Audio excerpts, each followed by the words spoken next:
ایک مشہور واقعہ ہے ہارون رشید جو خلافت بنو عباس کے زمانے میں خلیفہ آج دنیا پر حکومت، ان کے زمانے میں ایک مجذوب سے آدمی تھے، ان کو بہلول کہتے، بہلول مجذوب. تو وہ چونکہ وہ مجذوب سے آدمی تھے، اس واسطے حضرت وہ ہارون رشید نے ان کو اجازت دے رکھی جب چاہو تمہارے پاس آ جایا کرو، دربار میں کوئی تمہیں رکاوٹ نہیں.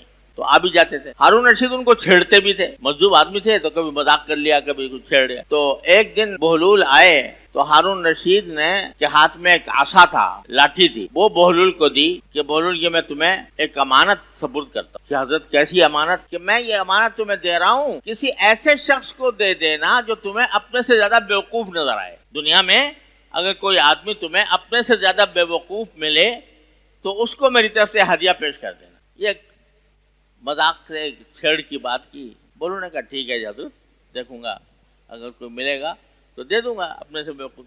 اللہ تعالیٰ کا کرنا ایسا ہوا کہ اس کے کچھ عرصے کے بعد بات آ گئی ہو گئی تھی. کچھ عرصے کے بعد ہارون رشید بیمار پڑ گئے، اور بیماری بھی ایسی کہ جیسے آدمی کو زندگی سے تقریباً مایوسی ہونے لگی.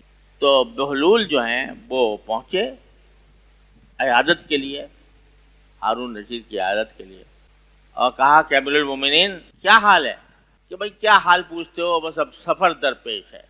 بولنے کا کہے کا سفر؟ کہاں کا سفر؟ کہ آخرت کا سفر. کہ اچھا آپ آخرت کے سفر پر جا رہے ہیں؟ تو کتنے آپ نے اپنے گارڈ اور محافظین آگے بھیجے ہوئے ہیں، اور کتنی چھولداریاں اور خیمے آپ کے آگے گئے ہیں، کتنے لشکر آگے بھیجے ہیں، کتنے گھوڑے، کتنے لشکر پہلے سے آپ کے سفر کا انتظام کرنے کے لیے گئے ہیں. تو ہارون رشید نے کہا تم بھی ایسی بیوقوفی کی باتیں کرتے ہو. اللہ کے بندے، سفر جب آخرت کا ہوتا ہے تو نہ اس میں کوئی ساتھ جاتا ہے، نہ اس میں کوئی چھولداری جاتی ہے، نہ اس میں کوئی محافظین کا دستہ جاتا ہے، نہ کوئی اس میں پائلٹ جاتا ہے. ماں تو اکیلے ہی جانا پڑتا ہے. کہنے گا اچھا واپس کب آئیں گے؟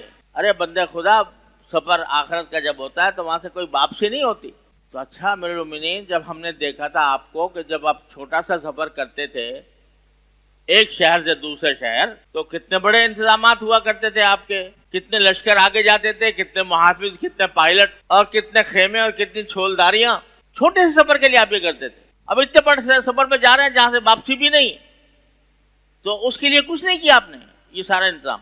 لہٰذا آپ نے مجھے ایک امانت دی تھی اور یہ کہا تھا کہ اپنے سے زیادہ بیوقوف اگر کوئی ملے تو اس کو یہ دینا. تو یہ چھڑی آپ کی امانت ہے.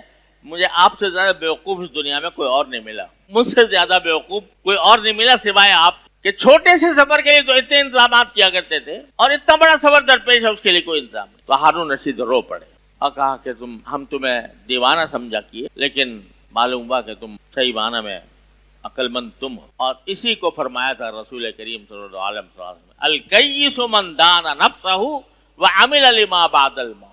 عقل مند وہ ہے کہ جو اپنے نفس پر قابو پائے اور مرنے کے بعد کی زندگی کے لیے تیاری کرے اس دنیا میں. وہ تیاری کیا ہے؟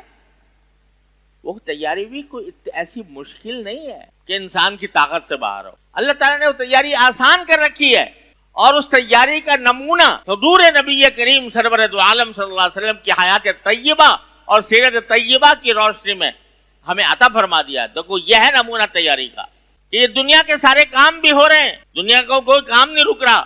تمہیں بھوکوں نہیں مارا جا رہا، تمہارے کھانے پر کوئی پابندی نہیں ہے، تمہارے سونے پر پابندی نہیں ہے، تمہارے اپنی جائز خواہشات کو پورا کرنے پر پابندی نہیں ہے.